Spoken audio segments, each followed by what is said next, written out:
udah itu aja, kayak kaset rusak lama-lama ya begitu-begitu aja terus kan gitu.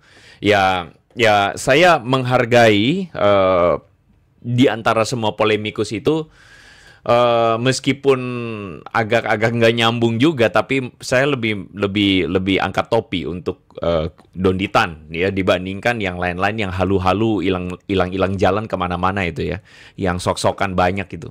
Karena Donditan bacanya lebih banyak menurut saya ya. Tapi maksud saya adalah, hmm, kisah Bro Samuel ini adalah salah satu alasan kenapa pada akhirnya orang Kristen itu perlu meluruskan semua kesalahpahaman terhadap iman Kristen. Karena Tuhan bisa mati nggak? Tuhan bisa mati? Bisa. Enggak. Kalau Tuhan bisa mati ya udahlah, kiamat lah dunia ini kan. Berhentilah kita bernapas kan begitu. Tuhan bisa mati nggak? Enggak. Yesus Tuhan bukan? Yesus Tuhan atau bukan? Bukan. Oh bukan. Oh udah parah lagi kalau jadi kalau Yesus bukan Tuhan, terus kamu menyembah siapa? Tuhan. Tuhan. Jadi Yesus bukan Tuhan. Yang Tuhan ya, terus yang Tuhan itu siapa? Yesus siapa? Ah ini lebih apa lagi nih? Silakan duduk dulu ya. Ya. Jadi saudara harus begitu, adik-adik, ya muda-mudi yang di Mentawai Seberut ini, kalian harus menjadi firman yang hidup. Berikan sorak-sorai buat Tuhan. Jangan berubah jadi mualaf ya. Haleluya. Assalamualaikum warahmatullahi wabarakatuh. Berjumpa lagi dengan Jadi Tance ya, channel yang mengedukasi dan menghibur. Kembali ya teman-teman, Andre Tungtung ini komplain habis-habisan dengan seorang pemuda yang memutuskan untuk menjadi mualaf setelah berdiskusi dengan Kodondi. Sebelumnya, pemuda ini yang bernama Samuel itu terkesima dengan penjelasan dari Kodondi yang membahas kontradiksi demi kontradiksi yang ada di dalam Bible. Di mana Samuel ini, si pemuda ini, tidak menemukan jawabannya saat dia bertanya dengan pemuka agamanya atau pendetanya atau gembalanya. Dan dia melihat bahwa jawaban Kodondi yang meyakinkan, jawaban Kodondi yang memuaskan dia, sehingga dia tertarik untuk datang bertemu dengan Kodondi secara langsung. Dan setelah berdiskusi cukup alot, berjam-jam, akhirnya Samuel memutuskan mualaf. Itulah yang terjadi teman-teman. Dan sekali lagi, Andre Tungtung ngamuk. Andre Tungtung marah melihat kalau ada orang yang datang kepada Kodondi untuk belajar tentang Bible. Mungkin dalam pikiran Andre Tungtung, seharusnya orang-orang ini, ya, orang-orang yang ngakunya Kristen ini, seharusnya kalau penasaran, bingung tentang Bible, harusnya hubungi Andre Tungtung, harusnya belajar sama Andre Tungtung, bukan belajar sama Kodondi, sehingga jadi mualaf. Ini yang mungkin disayangkan oleh Andre Tungtung. Tapi di sini saya ingin katakan, mengapa mereka ya, orang-orang tersebut mencari Kodondi, bukan mencari Andre Tunggal, bukan mencari pendeta Mel Atok, bukan mencari pendeta Muriwali. Artinya mereka mengakui bahwa Kodondi itu menjelaskan dengan lebih baik. Penjelasan Kodondi lebih masuk di akal mereka. Itu yang pertama. Terus yang kedua, karena Kodondi memang bisa dihubungi, jelas ada kontak personnya. Kita bisa menghubungi Kodondi, nanti melalui sekretarisnya, melalui adminnya, nanti dihubungkan. Kalau mau datang silakan, terbuka. Bahkan saya sudah pernah umumkan juga, klinik Kodondi itu terbuka ya, ini klinik akal, klinik untuk mendapatkan pencerahan, itu terbuka untuk siapa saja. Bahkan Andre Tungtung kalau mau datang silakan. Kalau Andre Tungtung butuh tumpangan, butuh transportasi, disediakan. Yang penting mau datang untuk diskusi. Kalau mau diskusi, kalau mau debat lain cerita, debat di hotel. Disediakan timer, disediakan moderator, ditentukan tema. Tapi kalau mau diskusi, belajar tentang sesuatu, silakan datang. Studio Kodondi terbuka. Saya sudah pernah umumkan. Jadi Kodondi gampang untuk dihubungi. Welcome. Andre Tungtung bisa nggak seperti itu? Jangan Anda cuma menyalahkan orang lain. Anda salahkan mereka karena belajar dari Kodondi, sedangkan Anda tidak memberikan solusi. Ini kacau. Malah gereja yang disalahkan ya. Di video ini, Andre Tungtung malah menyalahkan gereja-gereja yang ada di luar sana. Ini kan konyol. Semua orang Anda salahkan. Ini kan aneh sekali gitu. Menurut saya nggak fair. Anda cuma bisa menyalahkan orang lain, sedangkan solusinya nggak ada dari Anda. Kalau memang Anda merasa Anda ngerti, lebih tahu, lebih pakar, buka hotline. Kalau orang sudah mulai goyang tentang pemahaman Bible-nya, sudah mulai goyang iman Kristennya, hubungi Andre Tungtung, bersedia 24 jam untuk mengajarkan Anda, untuk meluruskan, untuk memberitahukan Anda. Buka seperti itu solusi. Jangan Anda bilang, wah ini gereja-gereja di luar salah, pemuritannya nggak bagus, gereja-gereja di luar tidak memberikan pemahaman yang lengkap. Halo, kita bisa lihat banyak ya orang-orang di luar sana yang saat mereka sudah mulai ragu, saat mereka sudah mulai mendapatkan pencerahan, pendetanya nggak bisa jawab. Saat mereka sudah mulai menemukan akal mereka yang dimatikan, yang hilang selama ini, itu gereja malah sengaja mengatakan bahwa, oh kamu itu dari setan pemahaman itu, tinggalkan, jangan, gitu kan. Itulah saya bilang, buat pendeta Andre Tungtung, carilah solusi yang pas. Solusi yang benar-benar bisa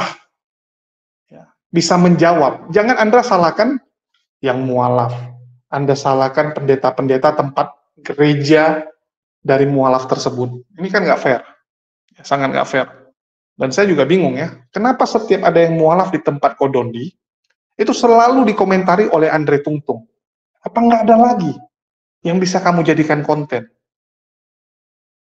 Kalau saya sih oke-oke saja, Anda mau komentari nggak apa-apa, kita akan komentari Anda. Selesai. Cuman bosan juga gitu. Bosan juga setiap ada yang mualaf, Anda nyinyirin, Anda marah-marahin, Anda komplainin. Saya yang ikutan buat konten seperti ini juga bosan, marah. Macam nggak ada kerjaan lain gitu. Oke, kita dengarkan dulu ya, bagaimana Andre Tungtung seperti biasa, cuman bisa protes sana, protes sini, tanpa ada solusi. Tanpa ada solusi yang nyata ya, cuman bisa menyalahkan orang lain, itu bukan solusi. Oke, kita dengarkan dulu. Pendidikan Alhamdulillah Muslim ini ya. Teman-teman, video ini isinya hampir 3 jam. Yang saya waktu nonton, wah klasik sekali. Banyak sekali pembahasan dari Donditan yang sebenarnya sudah saya bahas dan teman-teman bisa lihat. Nanti saya minta dibikinkan playlist Donditan aja deh ya. Jadi supaya teman-teman bisa lihat semua argumentasi Donditan, dan kalau misalnya teman-teman tertarik, teman-teman bisa lihat semua di sana. Itu sudah saya bahas bertebaran di mana-mana ya. Nah, ada satu argumen yang membuat saya tuh kemudian ingin membahas, yang nanti kita akan jadi pokok bahasan utama dari live kali ini, teman-teman. Karena tujuan dari live ini adalah supaya orang Kristen belajar ya. Nah, saya mau sebelum semuanya itu, saya mau membahas tentang bagaimana Samuel Kevin yang ngaku disindir oleh gerejanya ya. Nanti kita lihat sama-sama apa yang menjadi pengakuan Samuel Kevin ini. Di gereja tuh terus-terus disindir kok. Sebentar, ini suaranya kecil sekali ya. Oke, saya ulang lagi ya teman-teman ya. Di gereja tuh terus-terus disindir kok. Aku kayak ngerasa loh. Tadi gerejanya GBI apa? Mawar Saron. Oh iya, Mawar Saron. Kalau belum baptis, belum dapet Roh Kudus lah. Aku kan termasuk yang sayang banget sama mama. Mama pernah sempat bilang seperti ini, nanti kalau baptis nanti aja kalau mau nikah. Gitu. Nah, di gereja tuh kayak disindir-sindir seperti, kenapa yang belum baptis kok kayak kesannya kayak belum dijamah Roh Kudus gitu. Betul kok. Padahal kan kita tahu Tuhan itu kan maha segala, yang mau ngasih semuanya. Udahlah, aku berserah. Aku mempelajari Alkitab. Aku ketemu dengan beberapa Viti Kodondi. Aku buka Alkitab. Iya juga ya. Iya juga. Iya juga. Di sana. Teman-teman bisa melihat bagaimana Bro Samuel Kevin ini mengaku disindir oleh gerejanya, dan itulah yang membuat dia gerah. Nah, makanya dalam video ini teman-teman dibikinlah pembahasan yang panjang lebar kiri kanan. Tadi Bro Subatomo bilang 3 jam itu ada isinya yang berbobot nggak? Sebenarnya menurut saya Donditan itu lebih berbobot. Cuman masalahnya saya sudah bahas hampir semua argumennya dia ya. Hampir semua argumen dia saya sudah bahas. Jadi saya tidak ingin mengulang-ulang juga. Tapi isinya ya udah itu aja, kayak kaset rusak lama-lama ya begitu-begitu aja terus kan gitu. Ya saya menghargai di antara semua polemikus itu meskipun agak-agak nggak nyambung juga, tapi saya lebih angkat topi untuk Don Ditan ya dibandingkan yang lain-lain yang halu-halu hilang jalan kemana-mana itu ya, yang sok-sokan banyak itu. Karena Don Ditan bacanya lebih banyak menurut saya ya. Tapi maksud saya adalah kisah Bro Samuel ini adalah salah satu alasan kenapa pada akhirnya orang Kristen itu perlu meluruskan semua kesalahpahaman terhadap iman Kristen. Karena pada akhirnya Samuel Kevin ini benar-benar tidak tahu apa-apa, teman-teman. Dia seperti, kalau istilahnya seperti seorang anak kecil yang benar-benar polos dan lugu yang kemudian diarahkan dengan begitu gampang dan mudahnya oleh Don Ditan untuk meragukan iman Kristen. Sekali lagi, pilihan keimanan seseorang itu adalah hak seseorang, dan kita sama sekali tidak perlu untuk memaksa orang. Tapi poin saya adalah, saya melihat adalah ada banyak orang yang kemudian memberikan framing yang keliru tentang kekristenan. Dan Don Ditan kita tahu adalah salah satu yang paling jago nih bikin framing gitu kan. Nah karena itulah teman-teman, ini jadi satu standing ground buat kita orang Kristen meluruskan kesalahpahaman yang dilakukan atau yang terjadi ini. Nah, cuma catatan saya yang kedua adalah sungguh sangat aneh sekali seorang Samuel Kevin ini yang mengaku beragama Kristen, disindir gereja lalu mau belajar, tapi dia belajarnya kepada Don Ditan sebagai sumber primer untuk belajar kekristenan. Nah buat saya itu sangat-sangat kacau gitu ya. Sangat kacau sekali, kacau beliau ya. Buat saya ini sudah aneh sekali bagaimana ada seorang mau belajar Kristen bertanya ayat tapi tanyanya ke Don Ditan. Nah itu saja sudah ganjil setengah mati teman-teman ya. Ganjilnya setengah mati. Saya tadi lihat ada komentar Ya ini ya gerejanya Samuel Kevin ini bukan gereja Mawar Sharon ya teman-teman ya, tapi ya harus sebut label ya. Ya tadi juga disebutin ya. Jadi kebetulan dia bergereja di GBI Mawar Sharon. Nah sayangnya adalah teman-teman Samuel Kevin ini merasa tersindir ya. Makanya saya tulis di sini mengaku disindir. Meskipun saya kira terlalu dini bagi kita untuk menyebut bahwa gerejanya menyindir ya. Mungkin tidak bermaksud, saya kira begitu ya. Cuman pada akhirnya si Kevin ini kemudian merasa bahwa karena dia belum baptis lalu dia disindir ya. Ya, saya sih berharap gereja juga pesannya tidak demikian ya, tidak menyindir jemaat karena belum baptis ya. Karena bagi saya itu nanti kita akan bahas aja lah gitu. Ya, cuman itu tadi yang saya bilang, belajar Kristen kok malah ke Don Ditan, itu kan aneh banget kan gitu kan ya. Belajar, nah ini sama nih, Subatomo mengatakan ibarat perbaiki mobil di penjual sayur. Nah saya kira ini analogi yang bagus banget nih ya. Mau memperbaiki mobil tapi perbaiki di penjual sayur ya. Ini kan satu hal yang sangat aneh sekali ya. Seperti sudah goyah cari pembenaran ya, Bro Alete yang ngomong ya. Iya, saya kira pada akhirnya orang-orang seperti ini kok malah ngomongnya ke Don Ditan, dan itu malah bikin sangat amat aneh begitu teman-teman ya. Tapi anyway, kita akan lihat keanehan dari Samuel Kevin ini ketika dia bahkan kalau saudara lihat bagaimana dia cara mengerti kekristenan. Mari kita simak sama-sama teman-teman ya.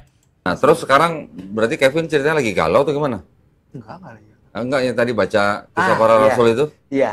Kisah para rasul 5 ayat 30. Oh, jangan-jangan pendetanya nonton VT gua juga kali enggak? Aku mulai ada pertanyaan di sana kok. Yesus itu kita tahu lah garis. Jadi dia ada kegalauan. Rupanya kayaknya dalam pembicaraan dengan Don Ditan ini dia mulai dengan kegalauan dari kisah para rasul pasal yang kelima ayat 30 ya teman-teman ya. Kita dengarkan. Besar itu disalibkan. Nah, dia ngambil kutip yang pakai bahasa Inggris. Di pohon. Ya, ini adalah ayat teman-teman, ayatnya di mana Samuel Kevin ini galau. Galaunya kenapa? Karena di Kisah Rasul 5 ayat 30 itu Yesus itu disebutkan telah digantungkan pada kayu salib. Itu di terjemahan LAI ITB ya. Tapi kemudian menurut Samuel Kevin pendetanya itu pakai ayat perjanjian, pakai ayat bahasa Inggris, terjemahan bahasa Inggris dari King James contohnya ya, karena dia nggak sebut bahasa Inggris yang mana, tapi saya ambil saja King James karena mewakili argumennya dia. Nah, si Samuel ini bingungnya kenapa? Karena loh, kok di bahasa Inggris digantungkan di pohon? Kayak gitu teman-teman. Jadi yang bikin dia bingung adalah yang bikin dia bingung adalah pada terjemahan kita kok di kayu salib dan semua orang Kristen tahu kayu salib, tapi di terjemahan bahasa Inggris kok beda karena Yesus digantung di pohon.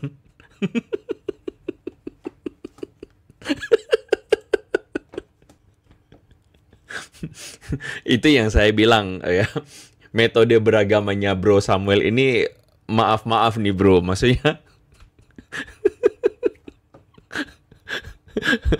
Erin bilang otaknya nyangkut di pohon. Jangan gitulah.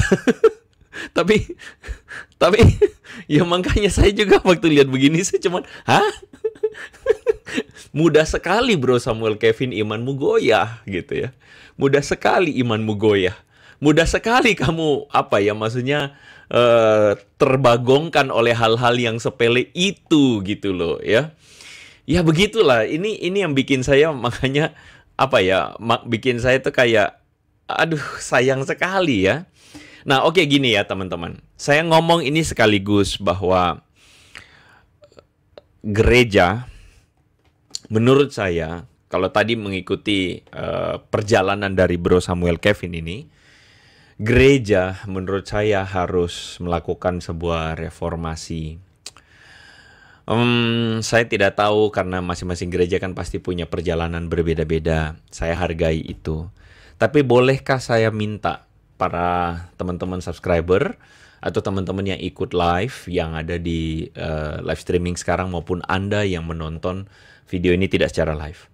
Bolehkah saya minta untuk Anda sampaikan kepada para pemimpin di gereja, aktivis, untuk benar-benar memperhatikan soal hal ini. Maksud saya adalah, coba lihat ada jemaat kayak Samuel Kevin yang begitu mudah goyah. Pertama, tersinggung gara-gara dia belum dibaptis, tapi saya nggak tahu. Saya sekali lagi tidak mau menghakimi gerejanya bagaimana, tapi apa yang dia dapatkan dari mimbar gereja? Yang saya amati, jemaat Kristen tidak sedikit tuh yang beragama kayak begini, yang bahkan tergoyahkan oleh karena perbedaan terjemahan, karena yang satu ngomong di kayu salib, yang satunya menggunakan istilah tree atau pohon. Saya sayangkan sekali.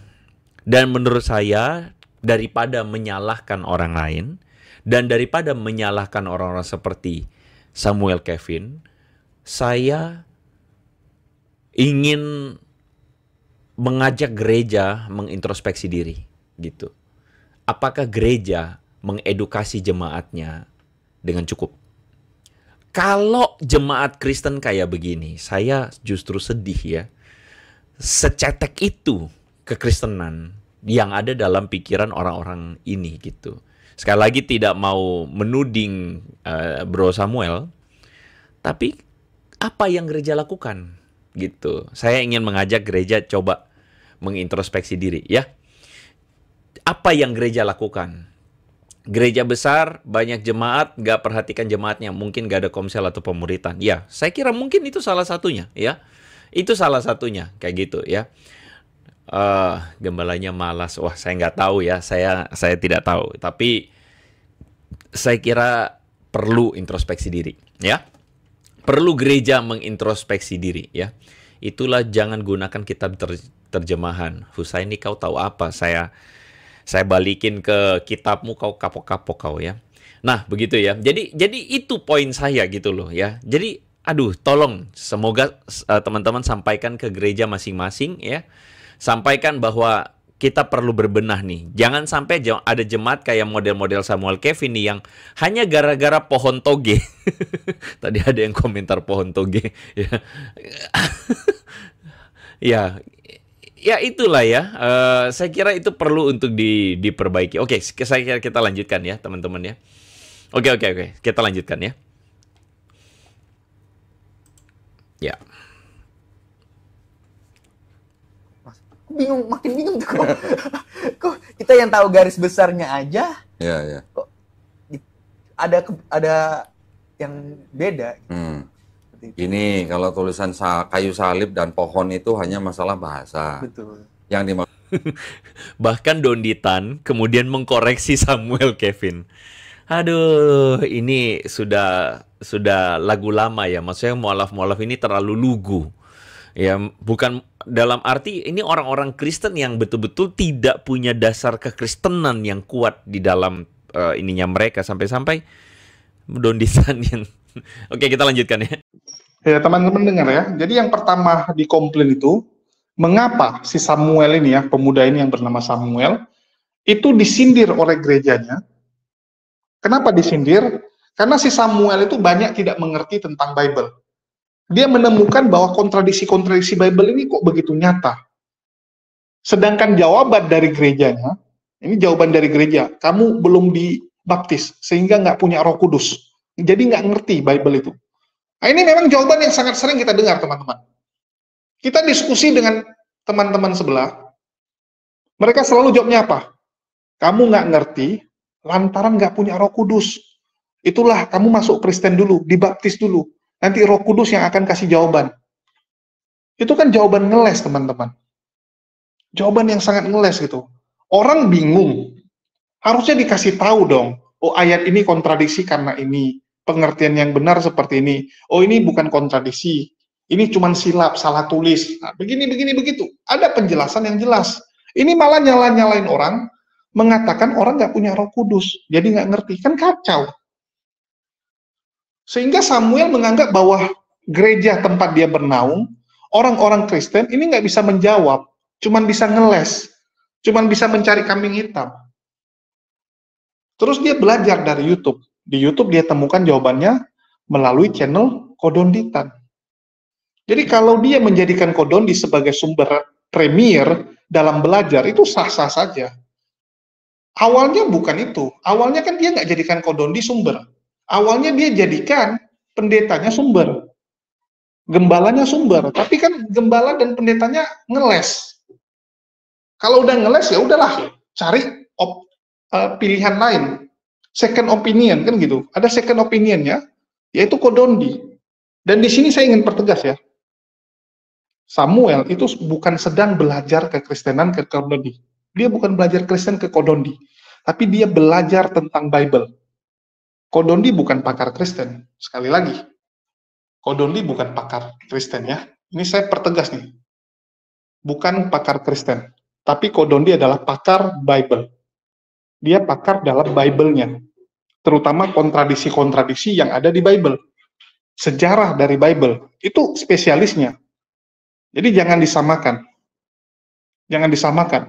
oke? Ini teman-teman ngerti ya bedanya ya. Jadi Kodondi bukan spesialis kekristenan. Jadi sedangkan Samuel ini, yang bikin dia penasaran adalah kontradiksi di Bible. Tentu saja dia belajar sama yang pakar, yaitu Kodondi. Lantaran pendeta-pendeta nggak bisa kasih solusi. Jadi jangan salahin orang lain, kan begitu. Sama kayak kalian gitu. Kalian bilang sama teman kalian, kenapa kamu minta tolong sama musuh kita? Kenapa kamu minta musuh dengan rival kita? Kenapa nggak minta tolong dari kelompok kita, dari grup kita sendiri? Halo, di saat orang minta tolong, kamu nggak nolong. Jadi dia minta tolong sama orang lain, kamu salahkan. Kan konyol gitu. Sama seperti misalnya gini, sepupu Anda lagi kesusahan. Anda salahkan, kenapa nggak minta tolong sama kita? Kenapa kamu minta tolong sama orang lain? Sekarang semua orang tahu kalau kamu tuh lagi susah. Malu keluarga kita. Halo, saat dia susah kamu ada nolongin nggak? Dia sudah ngomong, dia nggak ngerti, dia bingung. Tapi kamu malah bilang apa? Nggak punya Roh Kudus. Kamu nggak berikan solusi. Terus Anda salahkan orang, kan nggak fair. Kalau orang Chinese bilang nggak cengli lah. Ini nggak cengli gitu. Jadi kalau dibilang Samuel ini terkesima setelah dia mendengar penjelasan Kodondi, wajar. Udah galau begitu lama, tiba-tiba dapat jawaban. Itu seperti orang yang tersesat di padang gurun, udah mutar-mutar, kehausan, tiba-tiba menemukan sumber mata air. Dia pasti akan minum. Ya. Itu udah pasti. Kalau Andre Tungtung merasa lebih ngerti, ya udah. Seperti yang saya katakan. Anda bikin konten tandingan. Kodondi bikin kontradiksi Bible oh Bible. Anda bikin jawaban kontradiksi Bible oh Bible. Jawab itu semua kontradiksi. Itu baru mantap.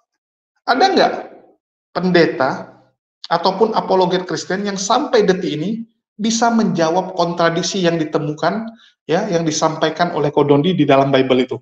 Nggak ada. Wak Donat dulu sempat ya berpikir mau menjawab. Dia mau jawab, ternyata nggak sanggup. Ilmunya nggak nyampe. Dan memang nggak mungkin bisa dijawab, karena itu memang kontradiksi. Menyerah. Ya, menyerah langsung. Andre Tungtung bisa nggak kasih jawaban? Nggak bisa. Saya berani jamin dia akan mutar-mutar. Ini saya kasih garansi ya, omongan saya nih, kalian boleh pegang. Andre Tungtung kalau disuruh menjawab kontradiksi Bible, mutar-mutar. Saya berani jamin. Terus, salah satu ayat yang membingungkan si Samuel, itu adalah Kisah Para Rasul, pasal 5 ayat 30. Tentang Yesus itu sebenarnya mati di mana? Di kayu salib atau digantung di pohon. Itu malah Kodondi dengan fair mengatakan, maksud dari KJV, terjemahan hanging on the tree, yang digantung di pohon, itu pohon yang dimaksud adalah kayu. Memang ada perubahan makna. Kodondi fair. Sesuai. Dan jawaban ngeles dari pendeta juga itu kan. Oh, itu maksudnya adalah kayu salib. Dulu disebut tree juga. Tree itu maknanya luas. Zaman dulu makna dari tree itu bukan hanya mengacu kepada pohon. Sesuatu yang terbuat dari pohon juga bisa. Contoh kayu salib. Kan terbuat dari pohon. Kayu jemuran yang dari kayu ya. Tiang jemuran yang dari kayu. Itu bisa juga. Kamu tergantung di tiang jemuran itu hanging on the tree juga. Sama. Kita fair. Terus kalau dibilang oleh Andre Tungtung, ini si Samuel kacau. Tuduhannya adalah Samuel kacau, karena masa gara-gara hanging on the tree, dia langsung galau. Dia langsung goyang imannya.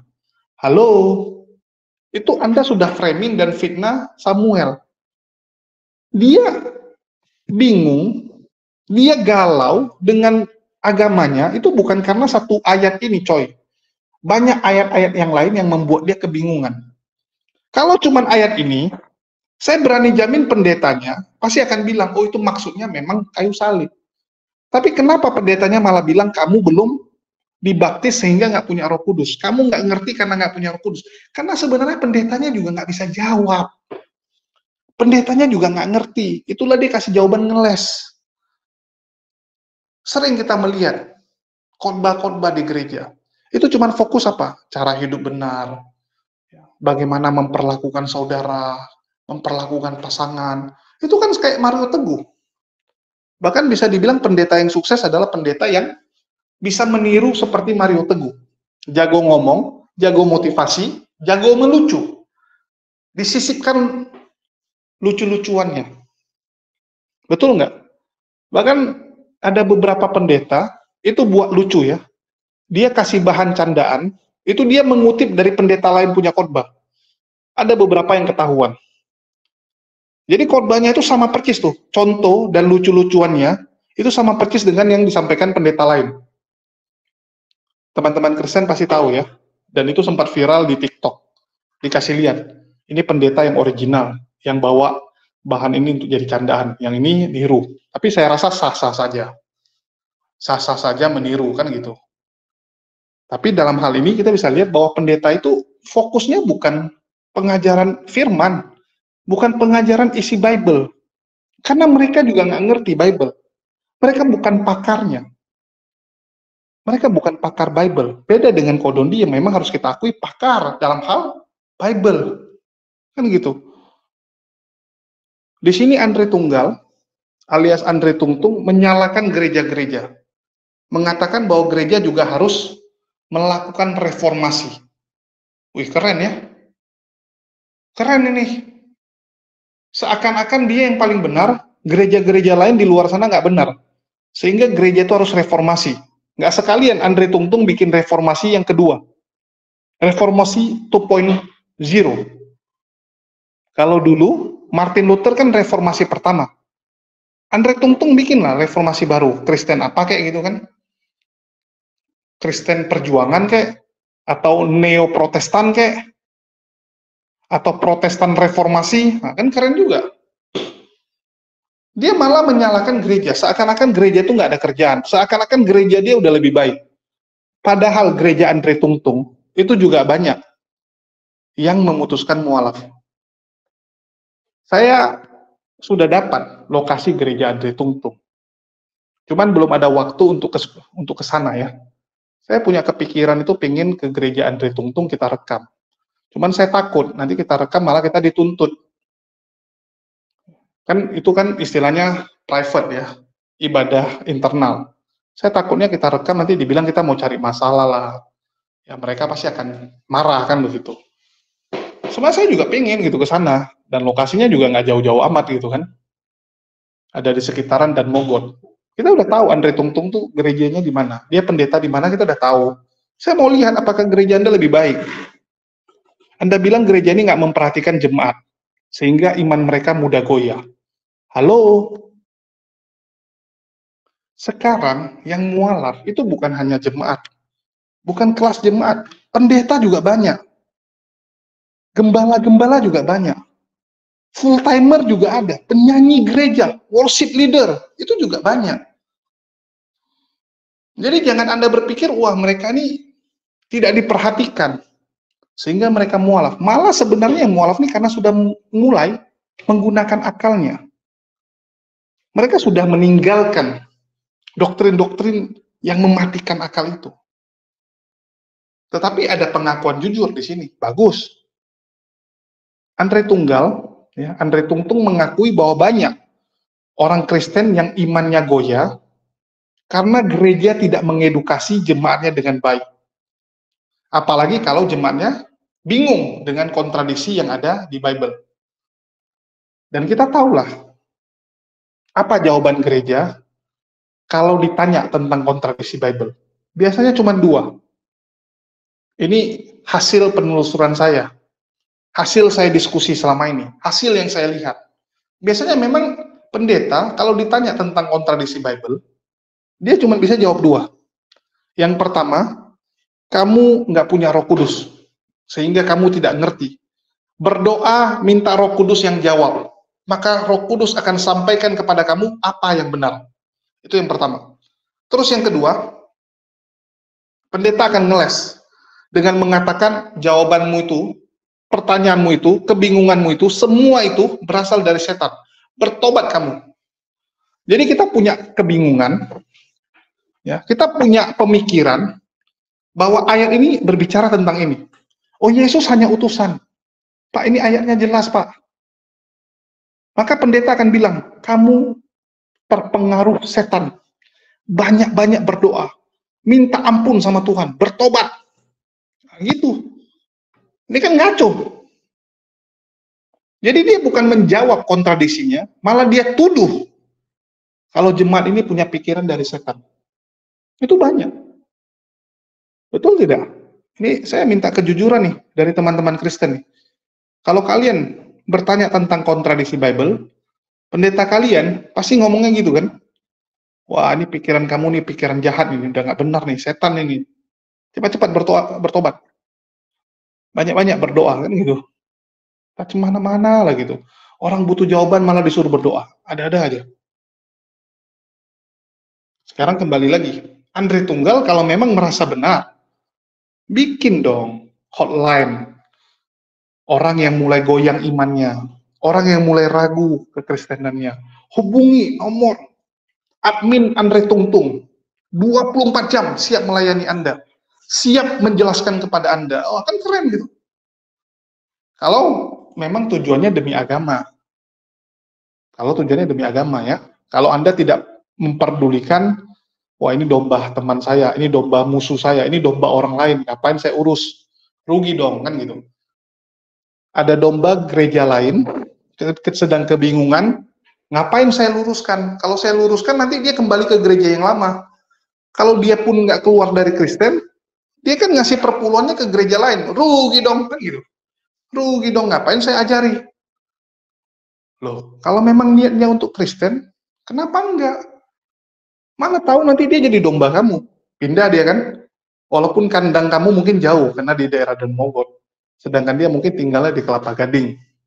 Tapi mana tahu pindah dia. Pindah ke kandang kamu. Lumayan. Yang penting kan niat dulu gini. Kalau memang demi agama, lakuin. Jangan karena, wah ini bukan jemaat saya nih. Ngapain saya ajari? Jangan gitu juga kan gitu. Ya, betul nggak? Jadi, itu kalau mau fair. Saya katakan itu kalau mau fair.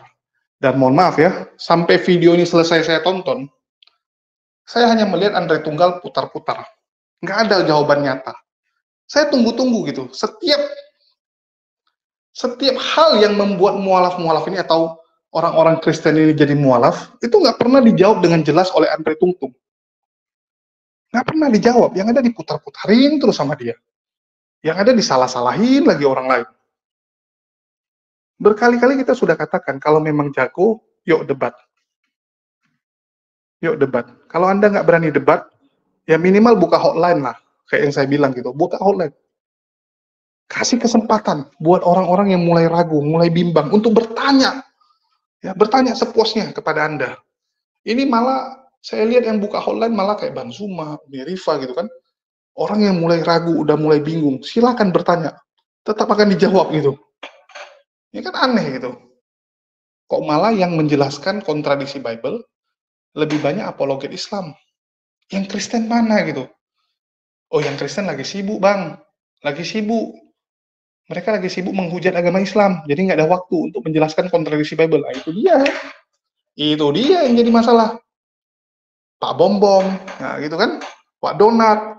Mereka sibuk bahas Islam. Sang penggugat. Sibuk menghujat. Jadi nggak ada waktu untuk meluruskan kontradiksi Bible. Mohon maaf.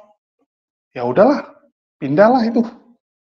Loncatlah dombanya. Nggak mau lagi di kandang itu. Mau gimana? Itulah yang terjadi, kan begitu. Oke, mungkin itu aja sih yang mau saya sampaikan. Sekali lagi ya, buat Andre Tungtung, kalau memang gentleman, ajaklah diskusi. Bukalah hotline. Kasihlah kesempatan orang-orang yang mulai ragu, orang-orang yang melihat bahwa Bible penuh kontradiksi untuk bertanya kepada Anda. Mana tahu dengan jawaban Anda mereka terpuaskan. Jadi mereka tidak murtad. Nah kan pahala untuk Anda. Ya, mereka tidak jadi mualaf, murtad dari agama Kristen maksudnya. Mereka tidak mualaf, kan gitu. Kan bagus. Itu sih, kalau memang kalian membentengi iman. Sekali lagi, kalau memang tujuan buat kontennya bentengi iman. Bukan cari masalah, bukan nyinyirin orang, bukan protes sana, protes sini. Betul tidak? Ya, itu aja sih yang bisa saya sampaikan. Terima kasih buat teman-teman semua yang udah nyimak ya. Ini lagi agak kurang enak badan. Dan bagi teman-teman yang ingin membeli kaos pendebat, kita juga ada jual. Ya, dapat menghubungi nomor yang ada di gambar. Kalian bisa cek. Dan untuk koleksi-koleksinya juga masih lengkap semua. Ukurannya juga ready semua.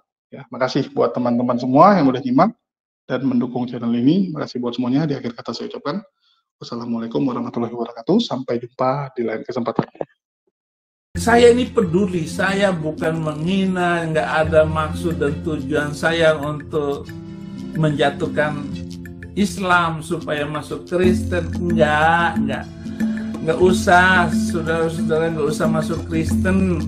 Di Kristen aja banyak penipu, di Kristen saja banyak sekali yang menyakitkan hati saya. Bayangkan alat-alat di gereja saya ini yang baru saya beli, diambil anak rohani saya, si Yopi, Nobin, kerjasama, dibawa ke Yayasan Bethesda katanya. 2 hari diangkut alat-alat itu.